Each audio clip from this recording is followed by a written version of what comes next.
Hey everyone, welcome to Chess on the Brain, and today we're going to analyze a game submitted to me by AD Chess Hacker. It's always good to have a hacker on your side, and this is also his name is Deepak, and here's the Simul that was played with Grandmaster Wang Hao in Abu Dhabi. I think you can see the video. So you see Grandmaster Wang Hao walking around, and he goes over to Deepak and offers him a draw. So you could see him crushing everybody else. I think Deepak is the only one who got a draw against him. So he gets a couple more players, and in a few seconds, okay, there goes pushing the H pawn down the board, capturing a rook, and now we get to Deepak's board, I think. Yeah, right here. Because he's already beaten everybody else. So he thinks a bit on this one, and I think they were beginning to do a threefold repetition. Shook hands, and there's Deepak getting the draw. Congratulations to him. So here we have Grandmaster Wang Hao. He became a Grandmaster in 2009, or sorry, he broke 2700 in 2009, and he became a Grandmaster at the age of 16 in 2005. Okay, so let's get to the game. And this is a Sicilian defense. So of course, the Sicilian can become highly theoretical. I'm not going to get too deep into the grass with the theory, but I'll show you a couple of interesting lines. What I like to do is to show you Grandmaster games in the lines that you play, because that's the same thing I do for myself.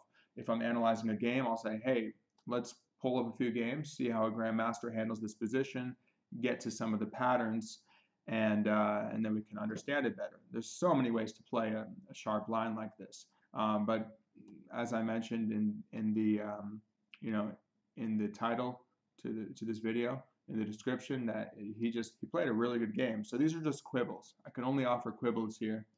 It was a well-deserved draw, and he actually could have played on for a win. So AD Chess Hacker, Deepak, very nice job. And hopefully, I don't ask for anything in return for my games, but hey, if you want to help me with this, with Google Maps, and because there used to be an option to avoid toll roads, but now it's forcing me to take toll roads. And I'm like, no, I'm not a toll roads person. I don't need toll roads. Okay, so I'm going to do everything I can to avoid the toll roads. So Deepak, if you can help me, just get me away from those toll roads. They're obnoxious. Come on, you don't need a nickel and dime us everywhere we go, right? Just trying to drive somewhere. Okay, so after e4, c5, knight f3, d6. So we have the standard Sicilian. Open Sicilian now with d4. Pawn takes pawn, knight takes pawn. So again, I'm not going to get too deep into the theory. You can study other other videos on Sicilian lines if you'd like. Attack the pawn, defend the pawn on e4. Knight comes out, standard opening. Actually, more common, you'll see, like I used to play the dragon a lot. So more common, you'll either see the dragon with g6, or maybe like the knight off with a6 is of course very popular. But knight c6 is interesting. That's a good option too. And well, a lot of times people like the flexibility to go to d7. But this has its point too. It's putting immediate pressure on the knight on d4. Okay, so Grandmaster Wang goes bishop g5. And then Deepak goes e6. This is all standard. He's playing all the main line here. If we open up the book, you can see that this is all, the main moves. E6 was the top move played by far, as well as on the next, no, not on the next move though. It's been, everything up to here has been main line, but H6 is far less common. So we had, in this database, there were 195 games, but the main move here by far is A6 or bishop E7. Those both seem reasonable. But he plays H6, which is fine too. You're putting the question to the bishop immediately. Maybe it's that you're creating a kingside weakness potentially with H6 that could be, later on. Let's say the bishop were to go back. What are the options here? Do you just take? I mean, you could go back to E3, but Yeah, actually going back to h4 didn't do it well at all for white. So the main option is to take. Maybe you just don't need to rush into it. Just you can bring the bishop out and take back with the bishop. But I think what he's doing here is he's creating an imbalance, which is good. Now I would contrast this game to the game that I analyzed. It was Fletcher's game, Matt Fletcher, and that was a really. I mean, he was playing an international master in that game. And he did a good job.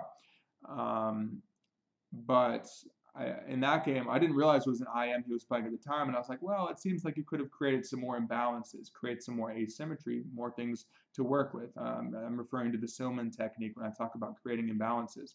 So in this game, our AD hacker went ahead and created a lot of imbalances, which I think is great.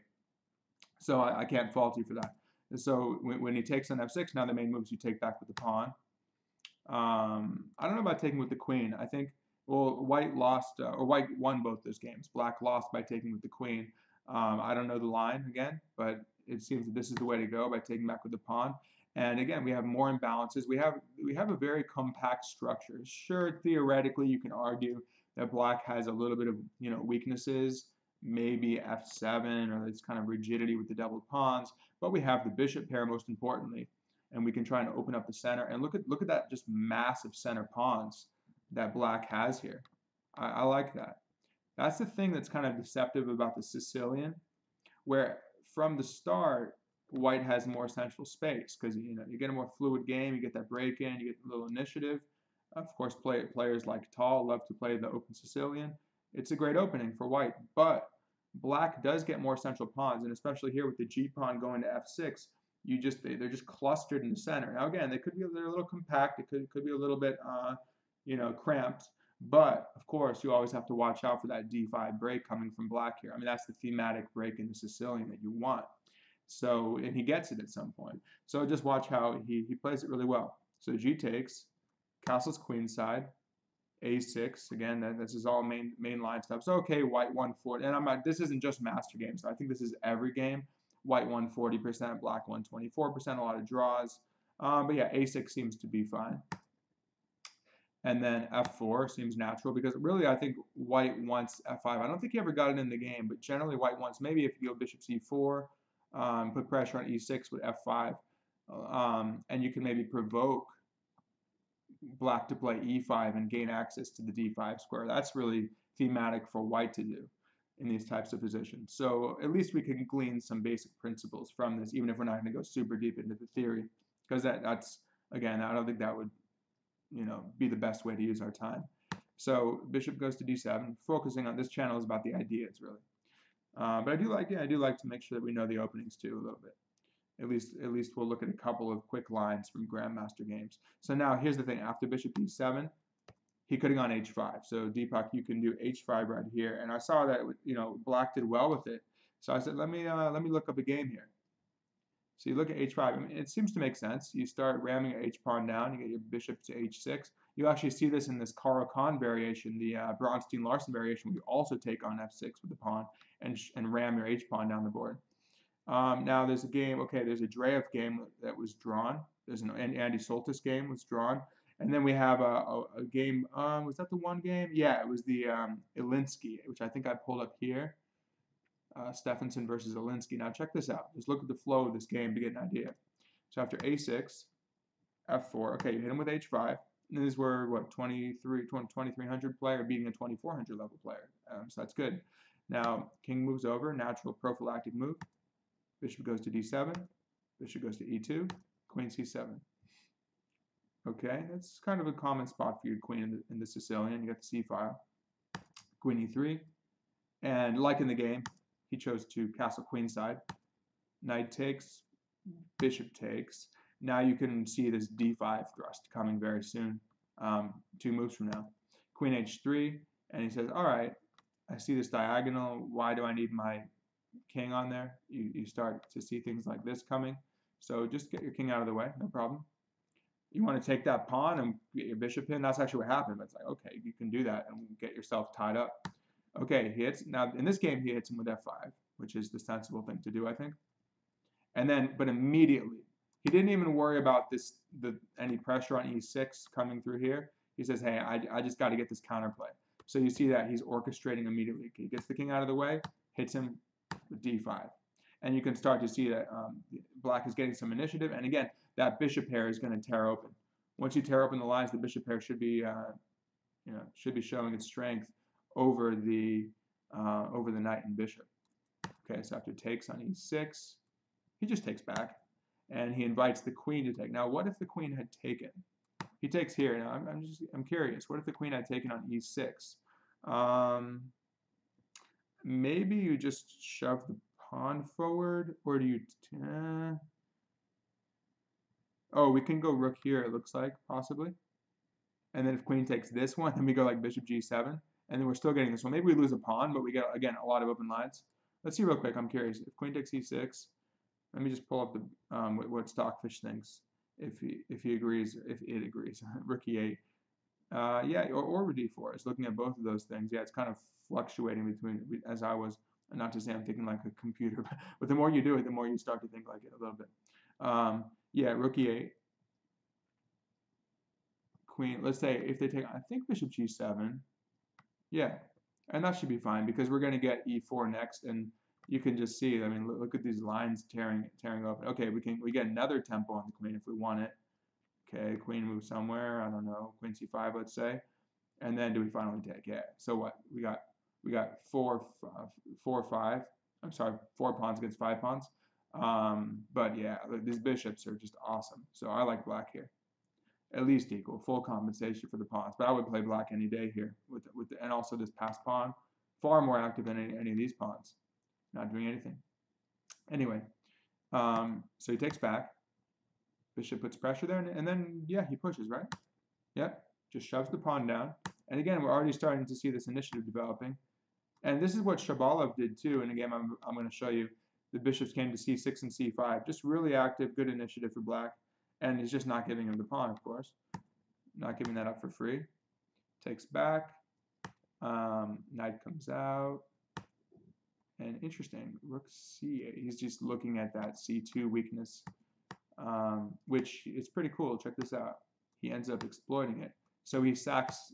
So this ended up happening with taking on h5, but now you end up pinning. The queen gets the knight gets pinned to the queen. So this awkwardness develops. Queen tries to get out, and you stack it anyway.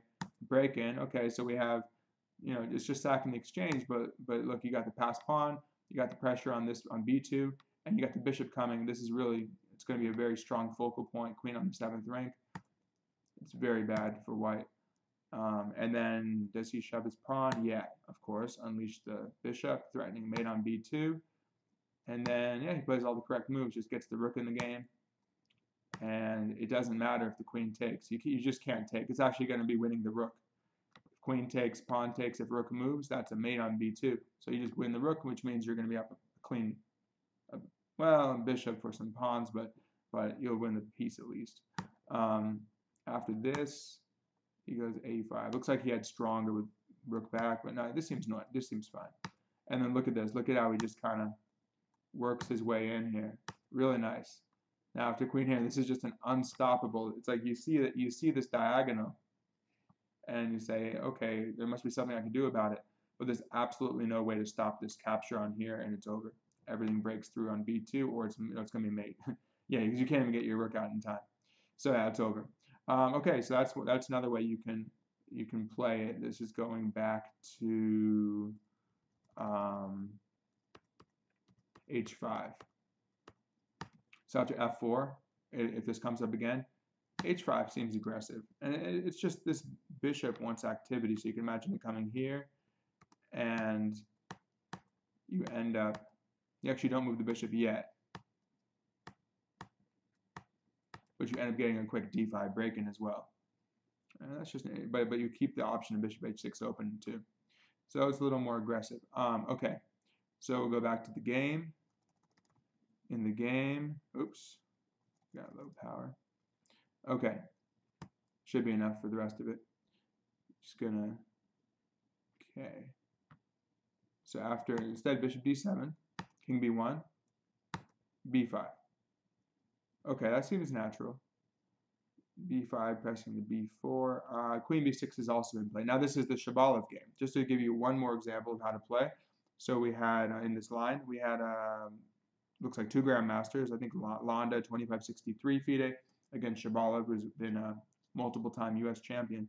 So after f4, queen b6 instead of b5. Check this out. After knight takes, he takes with the b pawn. Now look at that. There's just that massive pawns in the center. After e5, yeah, I don't know about e5. Well, naturally, they want to open up the d file, but you don't have to give it to him. He just takes once, and then he plays here. Now notice this pawn on e5 becomes a real target for a while. So after knight to e4, castle's queenside, because obviously you can't take it because there's a mate waiting on d7 if you open up this file. So he takes. Sorry, he doesn't take. He castles. Knight comes in. Okay, it seems like it's strong here, but again, that weakness on e5 is a problem. So then he just pushes the pawn. Pushes again in a second. Goes to c. That was interesting. So yeah, suddenly it looks like the evaluation is really liking black here. The computer's giving minus 0.7 as if black is almost up a pawn. So you could just see this bishop is getting unleashed. I think he wants to go here, and then somewhere on the diagonal, possibly here at some point. And then he wants to pick off that pawn, or just hit the focal point here. And notice also, it's that he's just stopping, because when the rook swings up, it clearly wants to go here and attack the queen. You say, nope, you're not going to get that, and not anytime soon. In addition, you're gaining space, and you're allowing this to come out. And maybe later on, you'll unleash the other bishop. Or you might see it getting in the action like that or something. But that's not the main concern right now. That bishop will activate later. So rook goes to g3. He's like, all right, I need something for my rook lift. And then the bishop goes to c5. And he gets in. Okay, he's like, all right, I feel good. I got my rook on g7. At least he's attacking something. He's attacking f7. Seems at least superficially active. It's like, all right, fine. I guard it. h5, squeezing him a little bit. Okay, gets the king over. Does he want to go rook c8? No, he's going all the way to a8 and then rook b8, as you can see in the next few moves. So white just pushes the king side, because you're both on the queen side. You're both castle queen side, so it's almost like if you're regularly both castle king side, it's like you're getting queen side play, just the opposite. So after king a8, king a1, rook b8, okay, we're threatening mate on b2. And now you can just see his initiative really picks up now. So he's got pressure on b2, so the queen obviously can't take, but now those bishops are coming to life. And he still wants that pawn here on e5. That pawn's the soul of chess, and the structure doesn't change too much. Once you fix it, it doesn't change for a long time. So now he's literally just threatening to take it, because again, this is the queen is overloaded. So how does he guard it? Well, he guards this one with the rook, so the queen guards this one. But I mean, white is in a completely defensive stance here. Okay, now he gets 2 on this. The rook comes back, says, fine, you take pressure off here, I can hold this one. Not so long.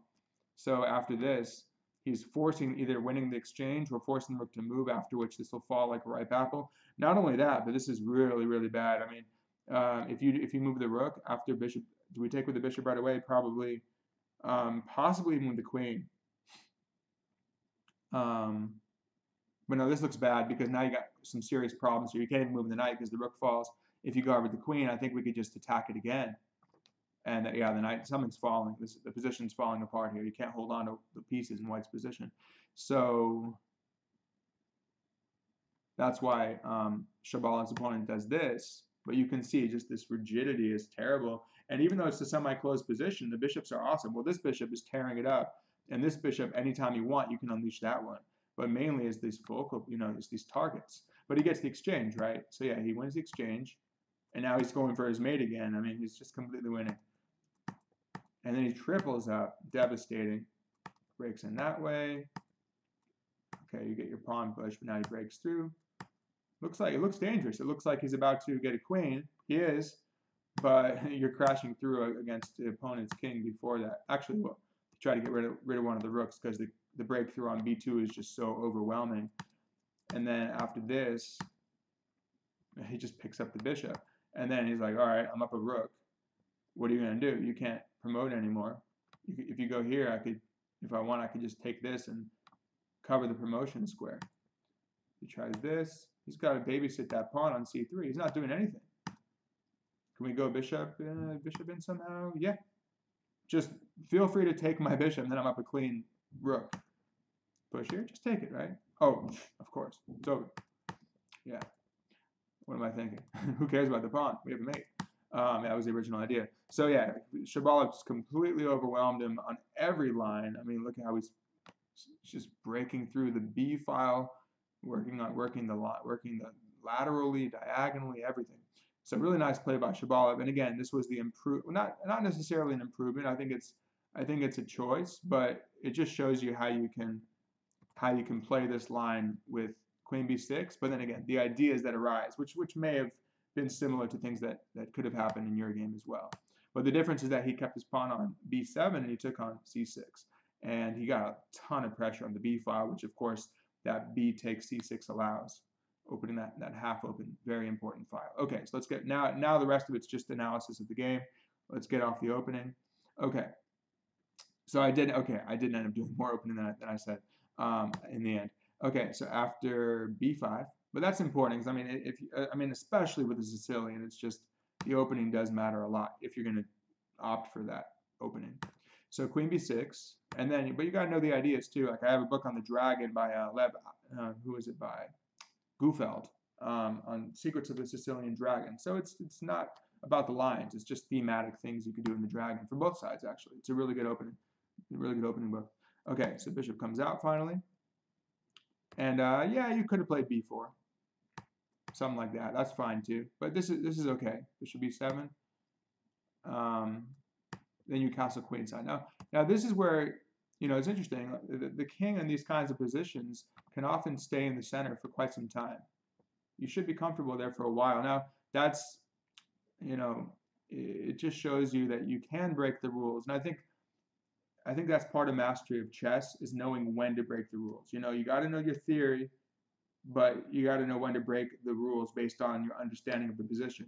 So here, in terms of not castling, right, like it would actually imbalance the game more to just keep your king in the center, and then it's kind of you have a centralized king versus his queenside castled king, but that allows you to throw more stuff at his king, so it would actually increase your chances for an attack on his king, I think, by not castling here. So for example, and just going for it right away with knight a5. That's always, if you play the Sicilian, you got to know this idea of going to c4, which you did, and it was nice in this game. Our AD hacker did that, and you're pretty much forcing b3, but that's a concession for white, and that allows you to open up lines with this move. It weakens the squares around the king. I mean, white often has to do that when they castle queenside against Sicilian. But yeah, I think this is the way to go. And let's say it goes b3. Actually, I was analyzing. It looks like you could just come back, and then now you're ready to push your a pawn. So let's say you trade knights, you shove your a pawn down the board. He needs to get in that f5. That seems like the push for white. But you just it looks bad, but you can just. It's very interesting though. It looks like because you're so rigid now, and that it looks like it's hard to play this move, but you actually get it in. You sack it because you got to free your bishops. You got to make use of that asset that you have. That's your main imbalance. You have the centralized king versus the king on the side. You have a solid grip on the dark squares in the center, and you got your bishop there. So you got to use those things, and you can rip open the a file too. But first b4. See, because I think if you do a4, you get clogged up. You don't want to clog it up. So you do b4 first to fix the pawn, and then you smash it open with a4. Knight goes back. I just said this is a sample line just to see how it might go. And then you finally get your h5 in. You can throw h5, h4 at him too. You can play on both sides because, again, that's the luxury of having your king in the center in this semi-closed position. At least the e file, the f file are shut down completely. Bishop f1, and then you go d5. This was a line that Stockfish gave. I won't take credit for it, but this is really interesting. So d5, queen takes. Okay, we chase the queen back. Nothing has changed too much except for the fact that we have we've unleashed our bishops now, and there's really no weaknesses for white to attack. So you chase away the queen and bring it, just like Shabalov did. We saw, I think in both games they did that. That seems like the thing to do in this line. Just get your bishops on c6 and c5, and they can start transferring. But yeah, I'll take black any day here. I think black is doing very well in this position. It's just from an initiative perspective, you can attack his king more easily than they can attack your king. And your bishops are really nice. I like this I like that a lot. Bishop d4 and a4. Okay, so you castle queenside. I think it's okay. A little bit less, maybe a little bit less aggressive, but still, you went for it. Rook c1, king b8.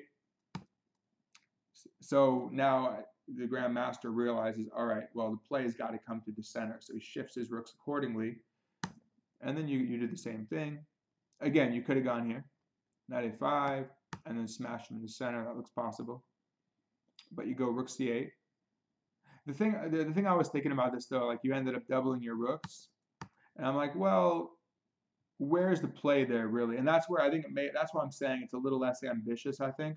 If you had just kept your king in the center, you could have really gone for the attack on the queen side. Now it's like, okay, now you're settling for the c file when he has his rook on c1, and his knight here. Well, that could be done. You could deal with the knight, but once he moved his rook here, it's like if you're regularly castled kingside with your rook on f1, that's not, you're not going to break through on f2 that easily, especially if you don't have the pieces in place, like if you don't have a bishop on the diagonal or something.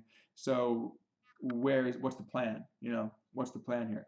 If it is to eventually do this, yeah, if you could ultimately get that in, that would be great. So we'll see. Maybe it allows you to do this, actually. Maybe this one goes here, this one goes here. You can still shove your pawns down. Or maybe first you go for the knight move, get here, shove your pawns down or something. So yeah, there's still some play. And we get that d5 break-in at some point. But you notice that Wang has the bishop on g2 through the pawn is controlling d5. So he's kind of intimidating you. He sort of has this prophylaxis where he's trying to preempt you from playing d5 yourself. Who cares? You might still play it anyway and stack a pawn or something. You got it in, actually. So bishop f3. Now you got your h5, okay? Or knight a5 is possible again. Just hit him with that. Come to c4. But you kind of did everything anyway that we were talking about. It's just it was a different move order, maybe a little bit later, but I think it was okay. And now he weakens g3, but he also has a weakness. That was like the Fischer game I analyzed versus Spassky game 5, where Fischer took on a weakness as black like that, but he's able to attack a couple weaknesses in white's position. This is just reverse colors. So after knight a5, you get it in good. b3, bam, d5. Okay, we're happy. This is looking good. So we got our break, and now the interesting thing is that it wasn't d5 just to attack in the center. It was also to unleash the bishop. So the tactical point is that you want bishop here, and the interesting thing is that the grandmaster really can't do much. I mean, okay, he's walking around, so he doesn't have a ton of time to think about it. That's the benefit of a simul. You can, he should be much stronger than everyone there, but you get more time than him by a lot. But still, I was looking, I was like, can he avoid it? Well, if he goes rook e1 to try to move this rook out of the way so you don't get the exchange, then, okay, let's say you go like this, e5, hit the knight. You come in anyway, he moved. If he tries to save his rook, you still do this move. Now you can't take, you get mated, right? You take back and you're going to mate right here after the discovered check on that line. So you can't take it. It's just immune to capture. So after queen d3, well, this obviously the knight b2 is coming any time to get the fork anyway. I'd rather give up the knight than the bishop, probably. I want to keep that bishop there, especially because he's uncontested. I've talked about that a lot with that. If you can get an uncontested bishop on, like, if you have control of the dark squares, particularly if you got a weak dark square complex around the king, let's use that bishop, keep it. Well, the knight's awesome too, though, but he might not be able to hang out there forever. We'll see. But after, yeah, there's nowhere else to go with the queen. So queen goes there. It's forced. Okay, you take it, and then you fork him. It's over. Okay, yeah, you're winning a piece and with an attack. If this happens, if they take on e5 after e5, let's say they take another variation, take back, hit that, you still come in to c4. This is happening no matter what. It's just so your setup actually was quite good. I mean, it allowed you to do all these things, and then it seems that d4 is really powerful.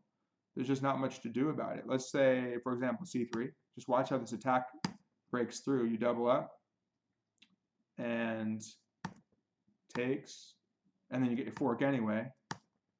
You break in, and now the queen is I don't know. She might have to give herself up there because the pieces are just all coming in. It's almost a mate after the knight moves and the rook starts checking. So let's say the queen takes, and then you get your check.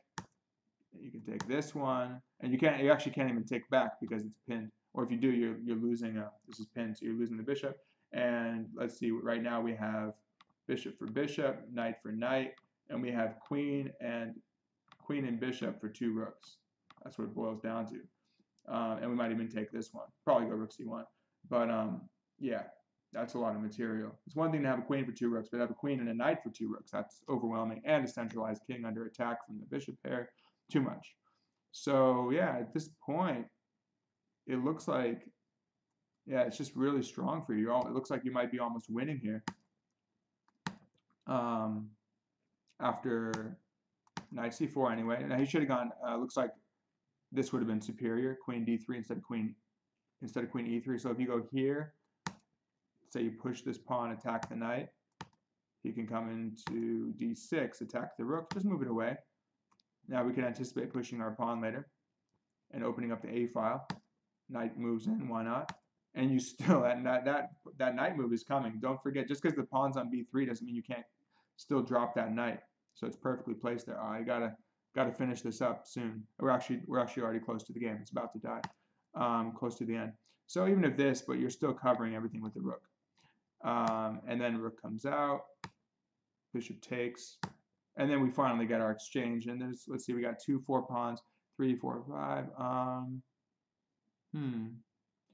We get the exchange plus some attack. Seems good. Yeah, it seems like this should be good. So after queen e3, knight c4. Now here's where you could have pressed for more. Queen goes up, and they ended up drawing. So knight d6, queen e3, knight c4, queen e4, and then this is where the grandmaster offered a draw, as we saw in the video. But in this position, instead of knight c4, coming back again, what if you just, okay, let's say you take the exchange, for example, and then you just take the pawn back. Takes, bring your rook out, and look, okay, we got 2 4 5 pawns for 6 pawns, but we have really nice rooks. We can use the d file, the c file, the e file, the c file, and after queen to d2, let's say you go bishop g4, everything is activated, and you just up the exchange for a pawn, I think with good chances to play for a win here. So if you really wanted to go for it, but hey, I mean, you're the only player, it sounds like they got the draw, so I think that's commendable. You know, it's a really nice game by you. And again, I don't have too many critiques. Just some quibbles here and there. Some different options you could do in the opening that you might consider if you keep on playing this line with knight c6. But yeah, the strength of that knight c4, you can't overestimate that. Once you got that knight c4 and that d5 break, you see these themes coming again and again. And it just turned out that in pretty much every line, you're able to get that knight c4 in. So that was pretty cool. So nice job. Hopefully that analysis was helpful. And anyone else, if you have any games, I have one more game. Actually, a student of mine, someone who I worked with him a lot in for about a year last year. And then unfortunately he hasn't been into chess as much. He's doing other things. He's busy. But I'm hoping that, you know, analyzing his game, he'll enjoy that, get more into chess. So let's check out that analysis by Rick coming up. And yeah, he's a very strong player. So I really want to see him get back into it again. Happy to get his submission as well. So yeah, I'll do that one hopefully in the next few days. And keep sending me your games so I can keep analyzing them. And feel free to join. Let me see. Did anyone? If anyone ever gives comments, I could, you know, I can offer some things. No, it looks like no one did this time. Usually I have Kostas. Kostas has been on a few times and offered some really good commentary. So yeah, feel free to offer your commentary, or somehow we can do like simultaneously analyzing games, and just send me what you got, things that you would benefit from. All right, have a good evening. Thanks.